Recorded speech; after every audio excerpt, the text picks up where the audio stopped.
Assalamualaikum warahmatullahi wabarakatuh. Apa kabar kalian hari ini? Sehat ya? Kira-kira hari ini kita akan belajar tentang materi apa? Sebelum kalian belajar, Bu Luffy mau mengajak kalian memperhatikan gambar-gambar berikut ini. Perhatikan ya. Quokka merupakan hewan yang mirip antara zebra dan kuda. Berasal dari Afrika Selatan yang banyak diburu karena corak tubuhnya. Burung dodo adalah burung khas Mauritius. Burung ini tidak bisa terbang sehingga sangat mudah untuk diburu manusia. Sapi laut Steller, nama lainnya Hydrodamalis gigas, merupakan hewan mirip dugong. Penampilannya istimewa dan lemak di dalam tubuhnya membuatnya jadi incaran pemburu.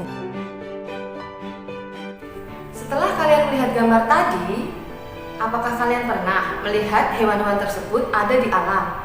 Atau kalian pernah melihatnya di kebun binatang yang pernah kalian kunjungi? Tentu saja tidak anak-anak. Karena apa? Hewan-hewan tersebut oleh Badan Perlindungan Hewan Internasional dinyatakan sudah punah. Mengapa? Karena hewan-hewan tersebut sudah tidak ditemukan lagi di alam. Sayang sekali, padahal banyak sekali hal-hal menarik yang bisa kita pelajari dan kita gali dari hewan-hewan tersebut. Pada kesempatan kali ini kita akan belajar tentang hewan langka dan cara pelestariannya. Apakah kalian tahu sebenarnya di Indonesia itu ada beberapa hewan dan tumbuhan yang hampir punah? Nah, hewan dan tumbuhan yang hampir punah ini disebut dengan hewan dan tumbuhan langka. Hewan dan tumbuhan dikatakan langka apabila jumlahnya menurun drastis dan keberadaannya di seluruh dunia kurang dari 10.000 ekor. Nah, kira-kira hewan dan tumbuhan apa saja yang sekarang di Indonesia sudah mulai terancam punah? Perhatikan slide berikut ini ya.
Setelah melihat tayangan yang tadi, berarti kalian sudah tahu hewan dan tumbuhan apa saja di Indonesia yang sudah terancam punah. Nah, sekarang pertanyaannya, apakah kalian tahu apa yang sekarang harus kita lakukan? Betul sekali, kalian harus melakukan pelestarian hewan dan tumbuhan agar mereka tidak punah.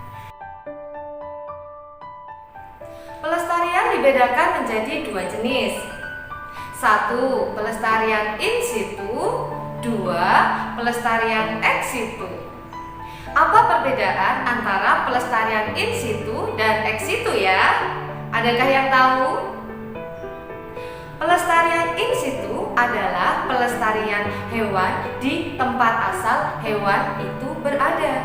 Contohnya, Badak Sumatera dikembangkan di Taman Nasional Waikambas di Sumatera. Pemerintah telah mengembangkan beberapa tempat perlindungan in situ, seperti hutan lindung khusus untuk melindungi tumbuhan-tumbuhan langka, suaka marga satwa untuk perlindungan hewan-hewan langka, dan taman nasional untuk melindungi tumbuhan, hewan, air, dan tanah. Pelestarian ex situ adalah pelestarian hewan di luar tempat tinggal aslinya. Loh, mengapa kok dilakukan di luar?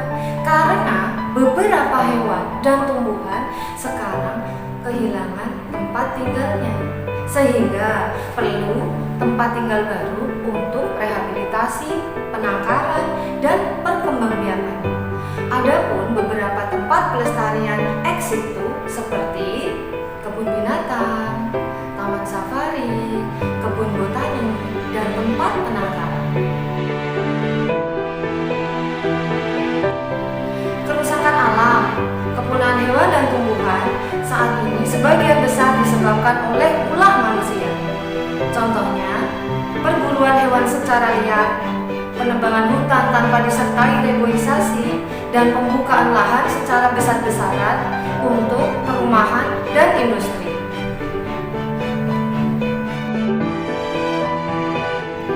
Oleh karena itu, marilah kita mulai dari diri kita untuk menjaga kelestarian hewan dan tumbuhan dengan hal-hal kecil seperti berikut ini. Tidak berburu hewan dan tumbuhan secara berlebihan, menanam pohon di sekitar lingkungan rumah kita, dan mencari bahan sintetis pengganti kulit hewan untuk tas dan kebutuhan lainnya. Dengan melakukan hal-hal tadi, paling tidak kita bisa mengurangi kerusakan alam yang terjadi, sehingga generasi mendatang bisa menikmati keanekaragaman hewan dan tumbuhan secara langsung. Sekian materi untuk hari ini. Semoga bermanfaat. Wassalamualaikum warahmatullahi wabarakatuh.